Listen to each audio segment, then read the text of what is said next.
It's a sight no one in football could have ever thought possible, not even Ross himself, back as the boss at Moorabbin. It's a privilege to be back as senior coach at a St Kilda football club. I'm delighted that we've been able to get our man. In my coaching resume, there's unfinished business. I mean, it's an Everest that can be climbed, needs to be climbed, and I'd like to be the person to do that with a group. We spoke about a year of exploration. I just feel when our top flights aren't really going, there's not enough quality to step up and take the load off them. Kicks a beauty. Saints will play finals, guaranteed as of now. Have a look at the enjoyment the St Kilda fans have got at the moment. It's a party at Marvel Stadium for the Saints. This time last year, Ross Lyon was sitting here next to us here on Footy Classified. The question was put to him, does he have the hunger to get back into the top line of AFL coaching? Well, that has been answered resoundingly in 2023.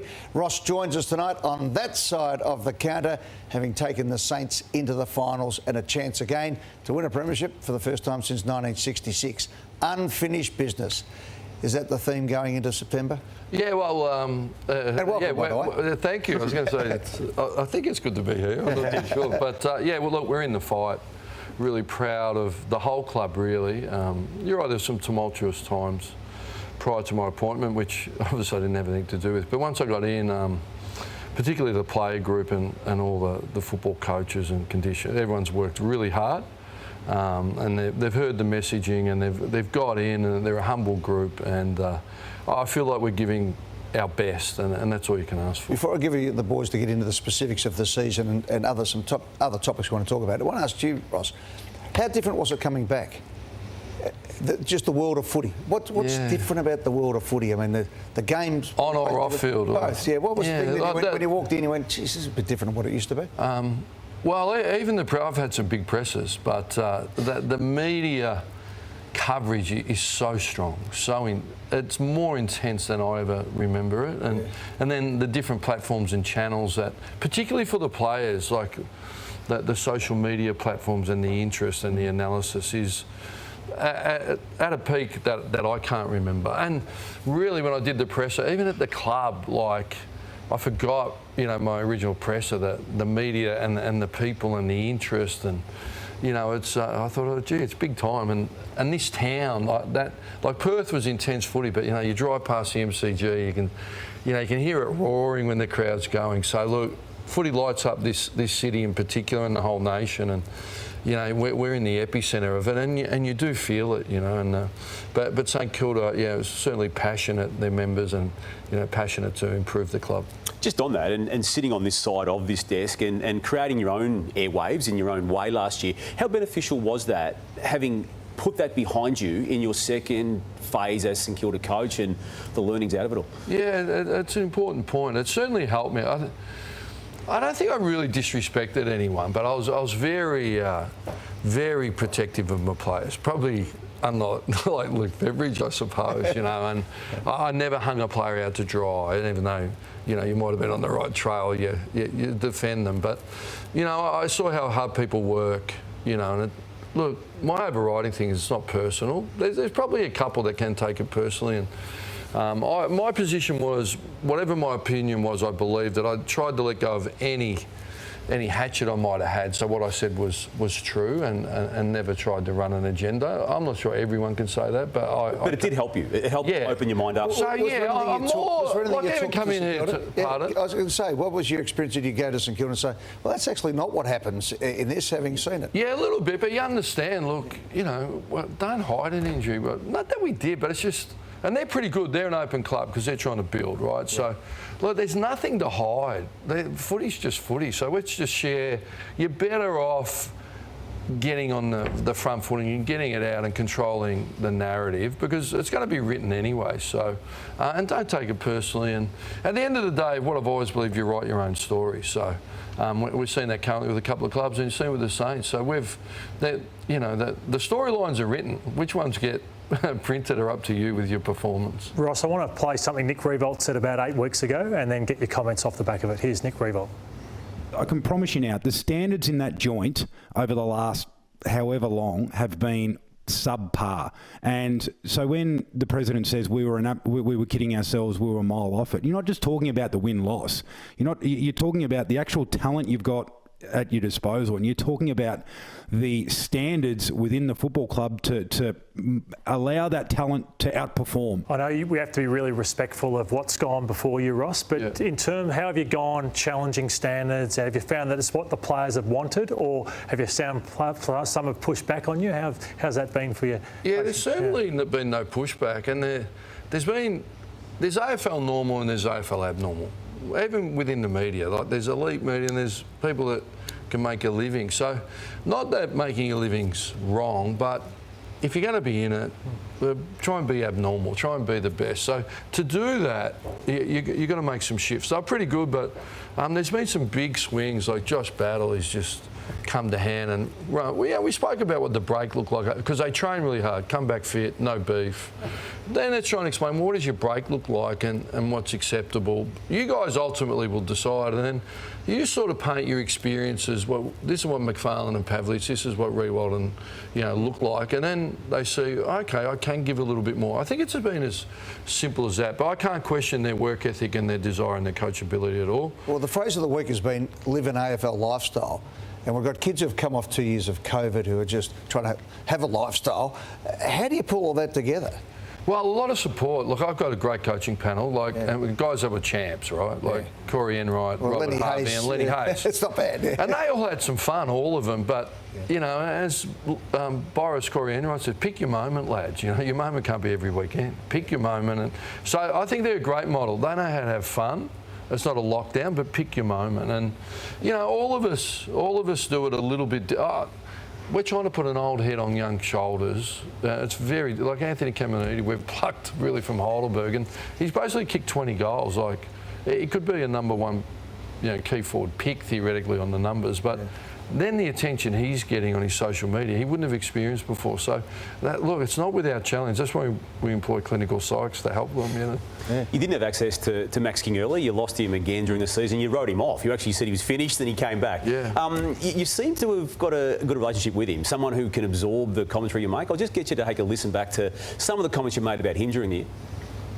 Well, he's been pretty good. He just had a little niggle on the weekend, so is that anxiety?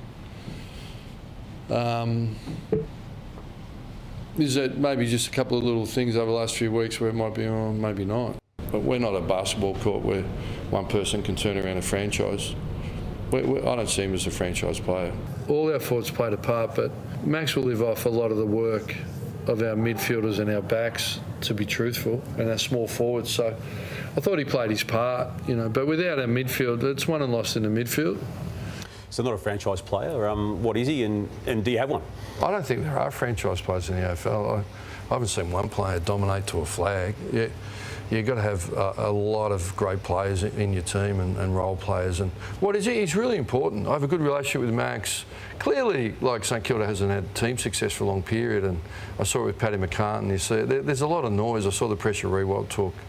And that 100-goal kick is almost gone, like the locket and all of that. So there's a little bit. Is there protection in it? Everything I said there is true. I don't believe in franchise players. I believe in great key position players, and he can be one of them. And it's won and lost in the midfield. I feel the best teams at the minute, midfield, when we play good footy, our midfield rocks along, but you look at Brisbane, they're an all-Australian midfield like Neil, Dunkley and McCluggage, and then you look at what Porter doing, the regeneration, and then throw in Boak and the Brownlow medalist Wine. So look at Melbourne, Petrarca and Oliver. I think that's where it's won and lost, when Collingwood are harming, and then everyone else plays their part. Ross, I look at your draft hand, 13, 32 and 51. Is that the area you think you're lacking off the best, batting deep enough through the midfield? Yeah, we'd like to build through there with who we've got Philippou coming in. And then it's a little bit, what do we do with Owens and Windhager, who could go midfield, but Owens has found his spot in the front half. We've been injecting him.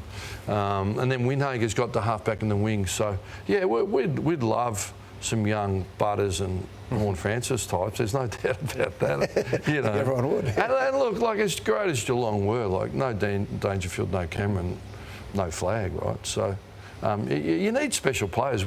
None of us shy away from that, but you need really depth and breadth on your list. There's no doubt about that. Ross, stick with us. We'll take a break on Footy Classified. We'll come back right after this. More questions to Ross Lyon, the coach of the St Kilda Football Club, who are back in September.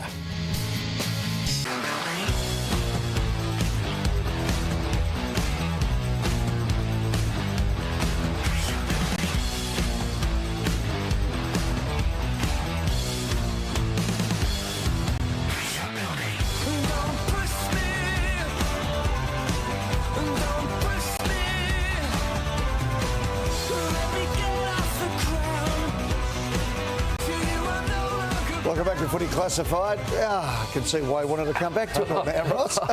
It's a funny job, isn't it? Like, it's a privileged job, but it takes you to places grown men shouldn't go, right? Laura Kane's been named now as the head of footy, and there's some other appointments in there, Josh Marnie, and we expect a few others come through. What has frustrated you this year? Is there anything that you'd like to petition AFL House and say, look, come on, we need to get this right from a football club point of view? I've never really been a footy statesman and get involved. I just sort of use what's put in front of me. And look, I think from my end, Laura Kane's been really communicative. I like the appointment with the right support. I think the one that concerns me, the hypothetical, is if there's a concussion going into the grand final, someone's going to miss. So I think we could look to shift that first week. So get the bye before the grand final, like we did during COVID? Yeah, 2020. Yeah, I think so. And you wouldn't want to miss with a 14-day protocol. And I think it'd be a great week of celebration, wouldn't it? Like the city, wherever it is, would light up. Well, that'd be the week to do all the awards, which are on tonight, and everything else, wouldn't it? And the Brownlow medals could actually celebrate winning the Brownlow if he was playing in the grand final. You were one of the reasons that the bye post round 23, 24 was brought in when you arrested about 17 players from the Dockers one year. Yeah, and then Brad Scott did it. Yeah, 13 playing the Saints. But I think we arrested 14 in round 2009, but we went down and beat Hawthorn. So, look, it does compromise the competition, I get that. So, you'd rest them again. But move it to the post-prelim final. I think so. Yeah. I think so. Yep. Yeah, I think so. Hey, Ross, the soft cap's going up $500,000. Is that all? Yeah, that one asked because Johnny Longmire's been really savage on it and coaching. You know, where would you like for that money to go at St Kilda, or just as an overall, what's needed? Well, I've got to wear two hats, right? So St Kilda have been an assisted club, so we would like an increase, but would the club as a whole want it straight back to 10 million? I think the answer's no, but we'll happily take the 500 because we can chew that and consume that. So, but footy departments have subsidised and written the hit that the AFL took during COVID, and there's the games in root health. But let's be really clear who's subsidised the debt reduction. Yeah. It's been $3 million a club, but 18 clubs, $54 million a year for four. You're talking almost $200 million that the load has gone to the engine room of performance. The name of the game. So let me maybe help you with this, right? The AFL's now got enough money to fully fund the salary cap and the soft cap of all clubs. That's the job. After that, if you want to get into all sorts of, if you want to go and spend $2 million on KISS or whatever it is, knock yourself out.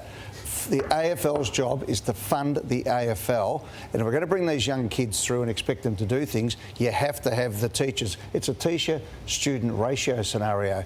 No one's wasted any money at football club. And you know what else we're going to do? We're going to get the best product out there because they're coming over the hills for the competition. There's so much demand for the dollar. So the talent pathway and AFLW is great, but that dollar's being spread really thin. So I understand the challenge, but if the bias for football department, the engine room, and agree with you. The pressure on coaches and like the assistants, like I tell them I don't do much anymore. Right? Like they do all the work. So but we'll take it. We'll invest more in the sports science. Just one quick one. If you have a look in the AFL, if there's been a failing in the last few years, it's succession plans in administration. We've had all that for the last 12 months.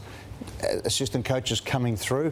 We've got to have more people. There's got to be a bigger talent pool, and you've got to attract the best. Because you're losing them. Someone like Steve Grace, who was a great development coach, and he's a Caulfield Grammar head of football, because It's just not worth it for them. So there's a lot of those stories out there. I know it's Stephen Silvani and Gubby Allen's responsibility, but what do you want those two guys and others at your club to do by way of trade and draft? Yeah, we're really keen to go to the draft table. It's well documented the club didn't really go to the draft for 4 years, so we're just fortunate that the kids we've got are really, really good players like Wanganeen, Malia and Windhager and Owens and Philippou and Caminiti. So we want to really add to that group. So we'll try and at least have 3 to 4 picks. There's no doubt about that.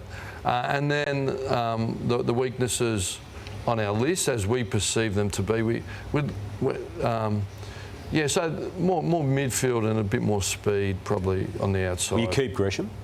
Well, that's the aim. Yeah, I've got a great relationship with Northern Suburbs Reservoir, so it's funny how it works, like initially, but I think the player gets stuck in between list managers and player managers. So I remember walking to a presser and the journo goes, and Jade's not even into discussions, right? And we haven't even spoken about it. I was like, that's good, we haven't started, right? So that's not Jade, that's his manager pulling a lever and flushing it. So that's okay, and that doesn't worry me. And I'm here to coach Jade, work with Jade. I think his last few weeks are a lot of noise, and he's been associated linked here, like linked to, well, we could name the clubs we all know, right? So, come. So, and then, Essendon having a look. And then, but really, he's been really good for us, and we feel like we put him in a position to play his best footy, and that makes me happy. Yeah. Can you overachieve in footy? Like, have you overachieved for what you've got this year? Like, I think we overachieved early in the year when we were 6-1. We got the numbers. We were basically the 13th and 15th youngest team in the competition with a new coach and a new system, and we had them for 6 to 8 weeks.